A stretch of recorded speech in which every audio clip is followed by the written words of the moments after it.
il y avait sa bénédiction. Amen. Voilà pourquoi Amen. vous allez voir à la dernière minute, quand Joseph a croisé ses frères, il va leur dire ceci: vous avez voulu me faire du mal, mais Dieu a changé cette malédiction en bénédiction. Amen. Il le fera aussi pour toi, mon frère. Amen. Il le fera aussi pour toi, ma soeur. Amen. Il y a des gens qui sont autour de toi qui n'aiment pas ce que tu fais. Amen. Mais si Dieu aime ce que tu fais, c'est ça qui est meilleur. Amen. C'est ça qui est bon. Et si Dieu aime ce que tu fais, c'est que ton élévation est sûre et certaine. Ayez le regard fixé vers Dieu. Amen. Gardez confiance au Seigneur. Amen. Et la Bible nous dit que il cherchait une occasion pour l'accuser à des choses concernant le royaume. Mais ils n'ont rien trouvé. Amen.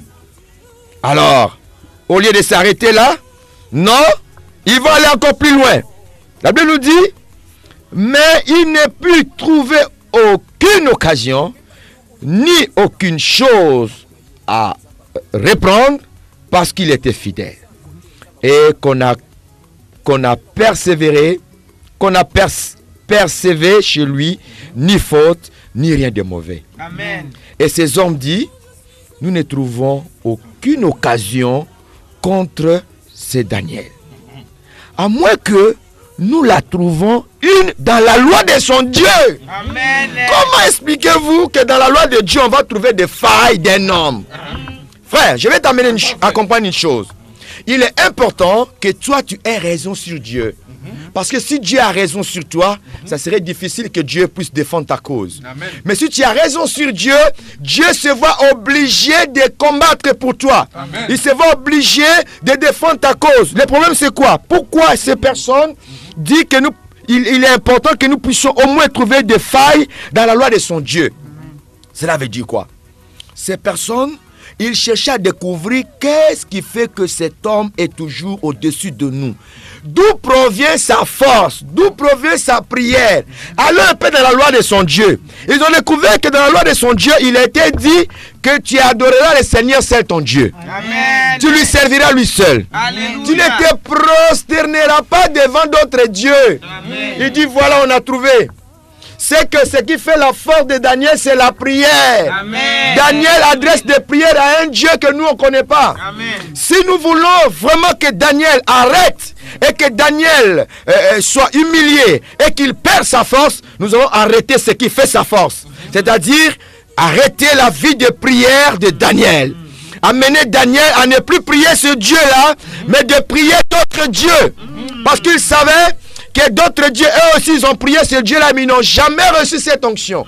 Ils n'ont jamais reçu cette puissance.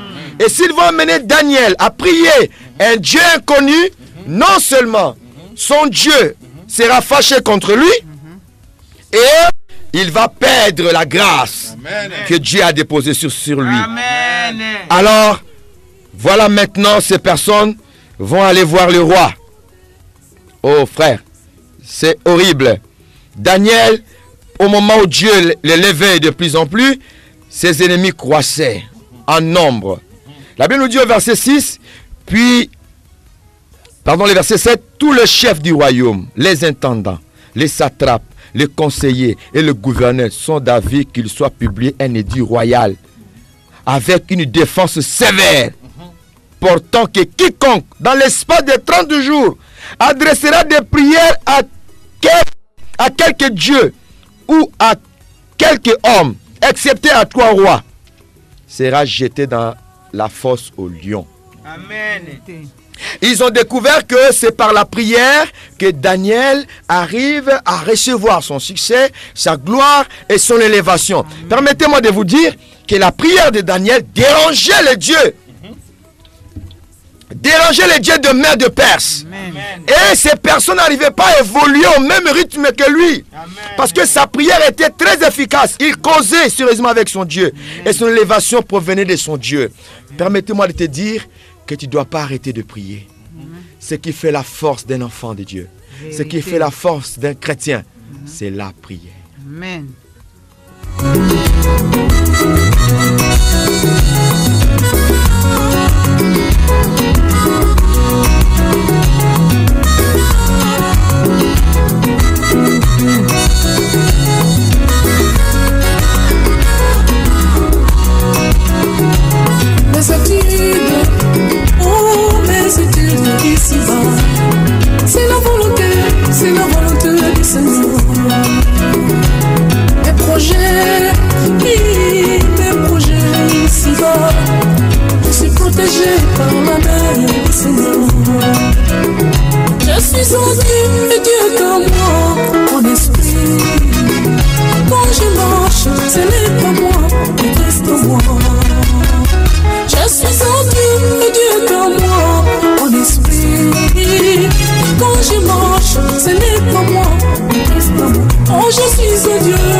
Bien-aimés, nous parlons d'un thème très important.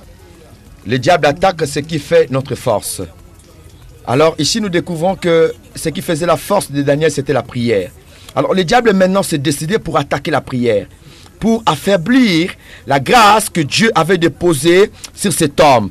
Alors ils vont dire maintenant au roi Darius: quiconque dans l'espace de 30 jours adressera des prières à quelque Dieu ou à quelque homme, excepté à toi, ô roi, sera jeté dans la fosse au lion. Frère, imaginez-vous pendant 30 jours, toi tu ne pries pas. 30 jours, ça fait pratiquement un mois. Un mois sans la prière. C'est-à-dire, ce passage nous révèle les techniques, les stratégies de l'ennemi qui nous amène dans l'esprit d'assouplissement. Il sait